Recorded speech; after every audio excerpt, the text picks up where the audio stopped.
पेशंटचं नाव आहे तन्मय दीपक घोरडे। आम्ही इथे बालाजी हॉस्पिटलच्या इथे ज्या वेळेला आलो त्यावेळेला त्याचा कानाचा खूप प्रॉब्लेम होता आणि आमची ट्रीटमेंट ही वर्षभर होती आणि त्यावेळेला आम्ही सरांना नेहमी दाखवायचो। कानाचं ऑपरेशन करायला सांगितलं होतं, गोळ्या औषधांनी काही फरक पडला नाही। आम्ही डिसिजन घेतला का ऑपरेशन सर्जरी करायची। सर्जरी नंतर आम्ही इथे आलो तर त्यावेळेला आम्हाला खूप शॉक बसला की या लहान मुलाची एवढ्या लवकर सर्जरी करणं एवढी मोठी रिस्क आहे ना।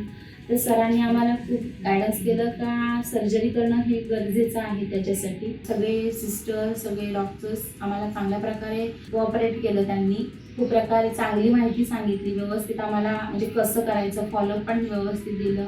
व्यवस्थित आम्हाला सांगायचं का नाही असं नाही असं, गोळ्या औषधं कशी द्यायची। प्रत्येक वेळेला सिस्टर प्रत्येक वेळेला त्यांना ऑपरेशनच्या वेळेला त्याची काळजी पण त्यावेळेला घ्यायची आणि ऑपरेशनच्या वेळेला पण खूप चांगल्या प्रकारे सरांनी एवढ्या लहान मुलाचं एवढं मोठं ऑपरेशन सर्जरी पण खूप छान प्रकारे झाली।